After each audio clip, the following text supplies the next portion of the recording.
Le sort du système monétaire européen, celui du franc et du mark, se joue en ce moment entre Paris et Bonn, à la veille d'un Conseil européen et du remaniement gouvernemental français. Inculpation du professeur Solange Troisier dans l'affaire des grâces médicales de Marseille. Elle fut pendant 10 ans le numéro 1 des médecins de l'administration pénitentiaire. Paris Saint-Germain joue depuis 2 minutes sa qualification pour les demi-finales de la Coupe des vainqueurs de Coupe face aux Belges de Waterskate. Enfin, vous l'avez vu, grève des sociétés de télévision à l'appel du syndicat des techniciens sur CFDT. Mesdames, Messieurs, bonsoir. Avant de développer tous ces titres d'une actualité nourrie, voici un document étonnant que vient nous annoncer la télévision soviétique. Il s'agit du procès du médecin français, le docteur Ogouagar, à Kaboul. Procès à l'issue duquel le médecin fut condamné à 8 ans de prison. Philippe Ogouagar, 29 ans, a reçu hier la visite du chargé d'affaires français à Kaboul et d'un médecin qui l'a trouvé en bonne santé. C'est la première fois qu'il recevait la visite d'un représentant de l'ambassade de France en Afghanistan. Et c'est donc la première fois également que vous pourrez voir son visage en plein procès. Gérard Sebag. Ce sont les premières images du docteur Ogouagar depuis sa capture le 24 janvier dernier.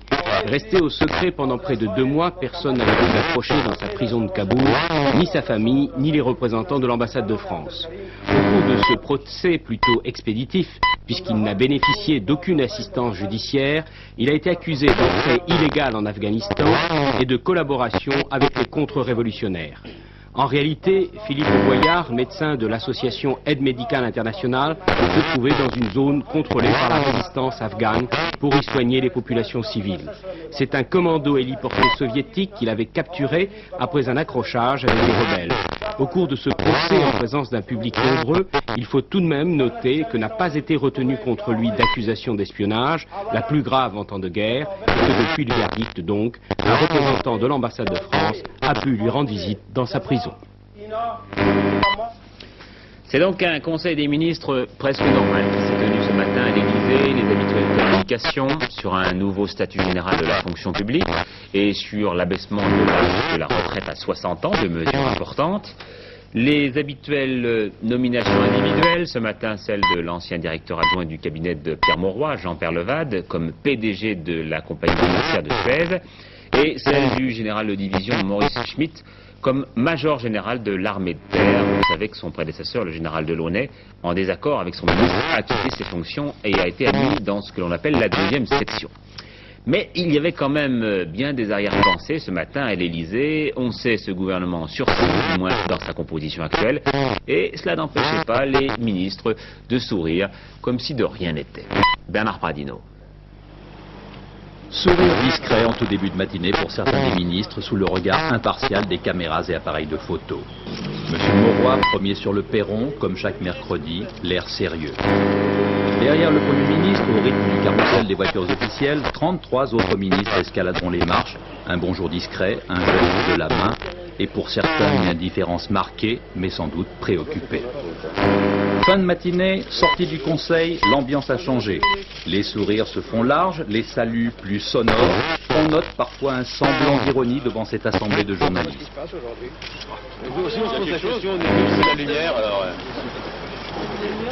Pour M. Defer, très entouré, il s'agit aujourd'hui d'un conseil comme les autres. M. Chevènement, de son côté, expliquera que les ministres, eh oui, n'ont pas de garantie de l'emploi. M. Fitterman, qui boite sérieusement opération du ministre, précise que le gouvernement ne va pas en tomber pour autant. Pierre Mauroy, pressé de toutes parts, mais serein et patient, confie enfin son ambition. On travaille avec un seul désir, une seule idée, une seule ambition, servir mon pays, le chef de l'État, le président de la République, François Mitterrand. Alors les sondages se bousculent en ce lendemain d'élections municipales dans Paris Match, dans l'économie, dans le matin, quant à savoir s'il faut ou non un nouveau Premier ministre. Je ne les détaille pas. La plupart semblent souhaiter le départ de Pierre Mauroy de l'hôtel Matignon. Mais on ne saura rien, je vous l'ai dit hier, avant mercredi prochain, c'est-à-dire avant l'intervention télévisée du président de la République. Et en attendant, beaucoup de choses se jouent dans ce domaine entre Paris et Bonn. Et c'est tout le système monétaire européen qui attend l'issue de ce dialogue non public pour savoir ce que vont devenir le franc, le mark et les autres monnaies européennes. Michel Meyer à Bonn. Remous, intrigue, partie de bras de fer politique entre le chancelier Kohl et son ami et néanmoins rival Bavarois Strauss. Strauss veut en effet prendre les affaires étrangères à l'actuel vice-chancelier libéral Genscher ou même les finances à l'argentier de Bonn, le très nordique Gerhard Stoltenberg. Mais quoi qu'il arrive, et au-delà des différences de style, la politique allemande est assez prévisible. En France, on peut donc tabler sur ses comportements. Pour les Allemands, un réajustement monétaire est inévitable. Seul reste à choisir l'amplitude et la date de cette opération. Il ne peut être question pour Bonn d'accepter une réévaluation unilatérale du Deutsche Mark. On entend ne pas trop handicaper à l'exportation les produits made in Germany. Hostiles au système monétaire européen alors qu'ils étaient dans l'opposition, les chrétiens-démocrates de Helmut Kohl ont changé de religion une fois au pouvoir. C'est souvent le cas lorsqu'on est confronté aux réalités après 13 ans d'opposition.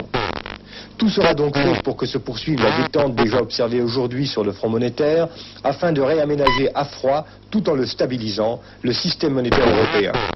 Un premier geste dans ce sens, on parle pour demain d'une diminution des taux d'intérêt en Allemagne. Changer ou placer ses francs ou ses livres en Deutsche Mark ou en action Daimler-Benz à Francfort sera donc d'un moindre rapport. Mais ce geste de bonne volonté ne change en rien l'analyse de fond faite ici. Les tensions monétaires expriment avant tout des disparités de performance économique entre les Européens. La manipulation des taux d'intérêt est un facteur plutôt annexe. En termes plus politiques, il y a surtout ici la volonté de préserver un minimum de cohérence au sein de la flottille des monnaies européennes, cela avant la rencontre en mai avec les armadas monétaires et économiques japonaises et américaines, avant cette rencontre qui sera le sommet économique mondial de Williamsburg. À un autre niveau, il y a aussi le même souci de préserver une certaine cohésion au sein de l'Europe à travers le système monétaire européen, à travers un certain nombre de contraintes, sinon de carcans, qui obligent à un minimum de cohérence au niveau des politiques économiques pratiquées par exemple de part et d'autre du Rhin. La hantise des Allemands, en effet, un chacun pour soi isolationniste, protectionniste, qui signifierait le début de la fin de l'Europe économique, autrement dit, de l'Europe tout court. Ce matin, à la Bourse de Paris, léger repli du franc français, le dollar en hausse de 8 centimes, 6 francs 80. Voilà peut-être l'une des raisons, peut-être la principale en tout cas, de ce retard inattendu du remaniement gouvernemental, un remaniement dont le principe n'est quand même pas remis en cause, Albert Duroy. Oui, après la fièvre des derniers jours, nous n'avons que deux petites phrases à nous mettre ce soir sous la dent. La première, le président de la République tient à marquer la distance entre des élections locales, aussi importantes qu'elles soient, et le gouvernement de la France, a dit Jacques Attali, conseiller spécial du chef de l'État. Bref, faute d'avoir pu aller vite, M. Mitterrand préfère prendre son temps pour remanier le gouvernement. La deuxième phrase, je continue mon travail, je n'ai qu'un seul désir, servir mon pays et le chef de l'État, a dit Pierre Mauroy. Visiblement, le Premier ministre souhaite mettre un terme aux informations et aux rumeurs qui accréditent l'idée d'un désaccord entre le président et lui. Désaccord qui, sous la Ve République, ne peut que tourner au désavantage du Premier ministre. L'un et l'autre, en tout cas, attendent aussi, surtout peut-être, de savoir quelle politique économique le gouvernement à venir aura la charge d'appliquer. Cette politique dépend de la conclusion des négociations monétaires européennes. Si la solidarité joue, si l'Allemagne accepte une réévaluation sensible du mark dans le cadre d'un réajustement général des monnaies, rien n'empêcherait François Mitterrand de garder le même Premier ministre, sa politique passée n'étant pas remise en cause. Mais ce ne serait pas le cas si la négociation européenne échouait et si la France était conduite, par exemple, à sortir du système monétaire européen et donc à changer de politique. Ce chacun pour soi dont parlait Michel Meyer il y a un instant, ni Paris ni Bonn ne le souhaitent. La non-confirmation pour l'instant de Pierre Mauroy à Matignon est une façon de faire pression sur les Allemands, de leur dire attention, si vous ne vous montrez pas conciliant, la preuve que nous sommes prêts à changer de politique, c'est que nous sommes prêts à changer de Premier ministre. Hier soir, André Bergeron, secrétaire général de Force ouvrière, révélait que le chef de l'État lui avait confié en janvier dernier qu'il y avait trop de ministres au gouvernement. Du côté de l'opposition, le RPR, à l'issue d'une commission exécutive, a lancé un nouvel avertissement en direction du gouvernement, par la bouche cette fois de son secrétaire général, Bernard Pons. Le premier secrétaire du Parti socialiste avait dit qu'au-delà de la perte de 15 villes de plus de 30 000 habitants, ce serait un échec. Il y a un petit peu plus de 30 villes de plus de 30 000 habitants qui ont été perdues par la majorité sociale-communiste. Il y a 11 secteurs qui ont été perdus entre Paris, Lyon et Marseille et qui représentent l'équivalent de plus de 20 000, de plus de 30 000 habitants. Donc on peut dire que c'est un échec considérable pour la majorité sociale-communiste. C'est ainsi que Bernard Pons a dressé le bilan des élections municipales. Pas de triomphalisme, non seulement une certaine autosatisfaction. Et quand il s'agit de l'avenir, le secrétaire général de l'UPR se contente d'évoquer l'avertissement que toute la gauche a ressenti dès le premier tour. Pour aller plus loin, disons simplement que le RPR a d'ores et déjà décidé de passer à l'offensive dans deux domaines particuliers dès le début de la session de printemps du Parlement, le 2 avril, la fixation des prix agricoles et la discussion sur le 9e plan. On peut remarquer que la première attaque concerne directement Mme Édith Cresson, le seul vainqueur à gauche des élections municipales avec le siège de Châtellerault, et que la deuxième concerne M. Michel Rocard, qui a été brillamment réélu dès le premier tour à Sainte-Honorine.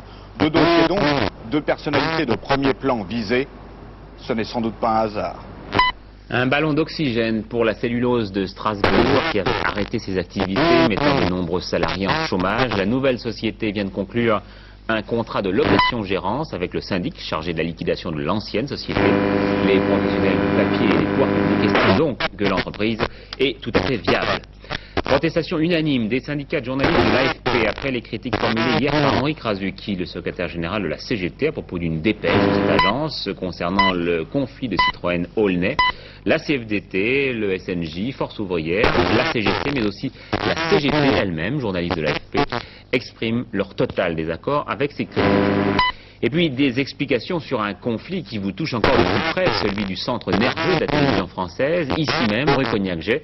Un mouvement lancé par les techniciens CFDT qui a abouti aujourd'hui, vous l'avez vu, à un programme minimum commun aux trois chaînes. Martine Gilson. Pour des millions de téléspectateurs, le 15 rue Cognac-Jet, c'est la télévision. Un univers un peu mystérieux où travaillent en tout plus de 1000 personnes. Il y a là, bien sûr, les rédactions de TF1, d'Antenne 2 et certains services de FR3. Et puis, au dernier étage, un quatrième locataire et non des moindres.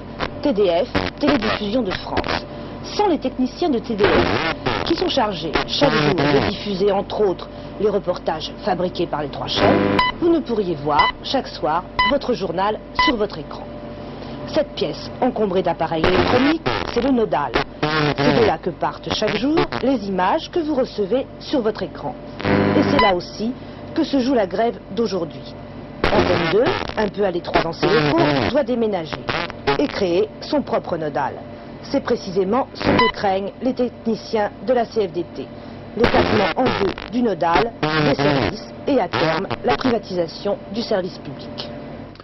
Tous les médecins de ce qu'il faut appeler l'affaire Kéchichian, désormais inculpés. Robert Kéchichian, c'est ce gros bonnet de la drogue libéré étrangement il y a 2 ans de la prison des Baumettes à Marseille pour raison médicale. Tout à l'heure, une assez grosse surprise, l'inculpation du professeur Solange Troisier, qui fut le patron pendant 10 ans des médecins de l'administration pénitentiaire. Paul Lefebvre. Le professeur Solange Troisier, 33 ans, chirurgien, gynécologue, énergique, très expansif, assez autoritaire, ami fidèle, une passion, la médecine, une autre passion, la politique. Elle a été députée UDR après avoir été une véritable résistante. En septembre 1973, Solange Troisier a remplacé le docteur Georges Fully, le médecin inspecteur général des prisons, assassiné chez lui par l'explosion d'un colis piégé. Madame Troisier a d'ailleurs hérité du lot de menaces afférentes à ce poste. Depuis le 28 janvier dernier, par parenthèse, ce poste d'inspecteur général a été supprimé et cette inspection générale de médecine pénitentiaire confiée au ministère de la Justice.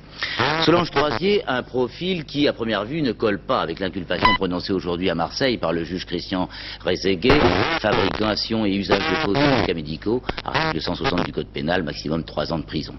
Pour autant qu'on puisse le savoir, il est reproché au professeur Troisier d'avoir envoyé le 4 juillet 1981 au juge Pierre Michel une lettre certifiant que Kéchichian ne pouvait être transporté à Fresnes en raison de la gravité de son état cancéreux. Or, il s'est établi que le rapport des 2 experts marseillais, Mazot et Mariotti, également inculpés depuis une quinzaine de jours dans cette affaire, que ce rapport donc ne soit parvenu à Madame Troisier à Paris que le 8 juillet, soit 4 jours plus tard.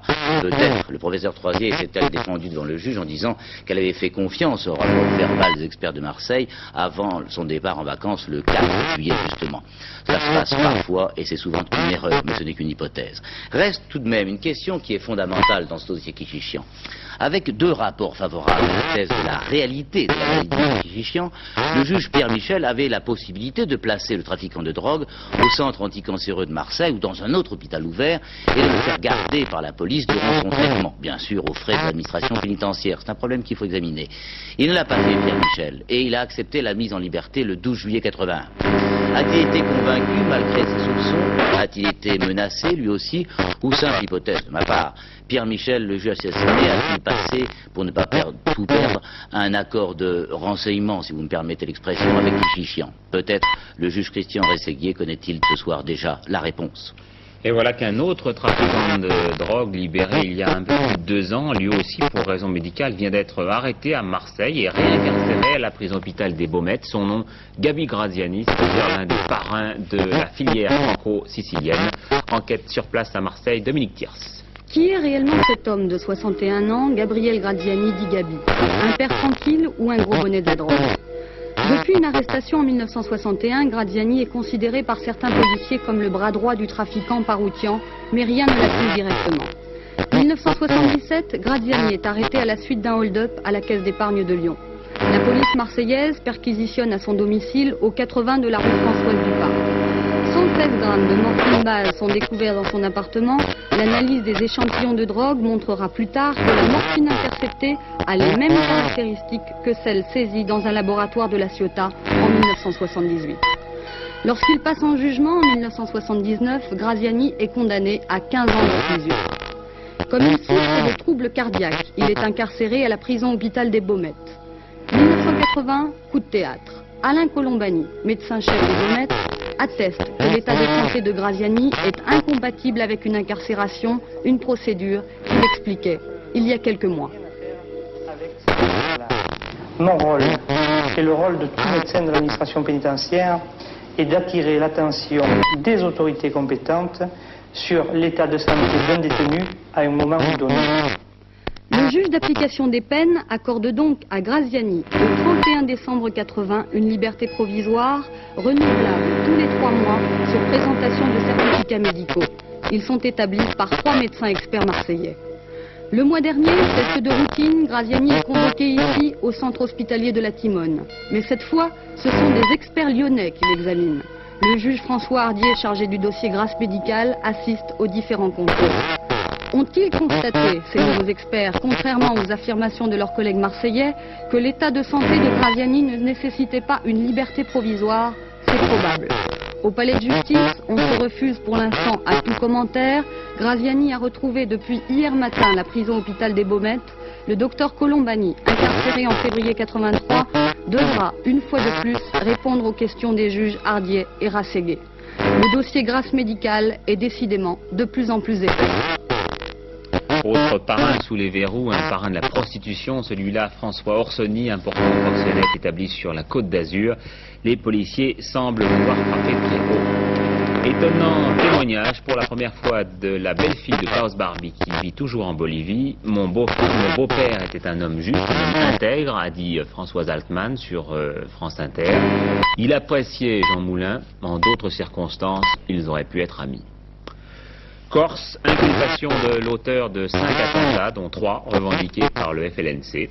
Et puis toujours en Corse, des nouvelles de Niagara, ce cargo panaméen toujours échoué sur un banc de sable en face de la côte orientale de l'île. Le bateau ne sera pas remorqué avant après-demain, mais ce qui nous intéresse ce soir, c'est son chargement des cigarettes de contrebande. Gaël Monlay. On ne saura sans doute jamais combien de tonnes de cigarettes s'envolent ainsi en fumée à bord de ce cargo, ni si l'équipage qui y a mis le feu avait une préférence pour les blondes américaines ou anglaises. Encore moins le nom du trafiquant s'abritant derrière ce pavillon panaméen. Et les petits contrebandiers italiens, à qui la marchandise était destinée, feront à bord de leur vedette rapide une sortie en mer pour rien. Ce n'est pas cela qui les arrêtera, car demain, un autre cargo au large des eaux territoriales sera là pour les approvisionner. Et les douanes italiennes ont beaucoup de mal à endiguer ce trafic très lucratif qui ne cesse de s'amplifier. Pour les douanes françaises, ce problème n'est pas leur souci majeur. En France, depuis la dernière guerre, personne n'achète plus de cigarettes au marché noir.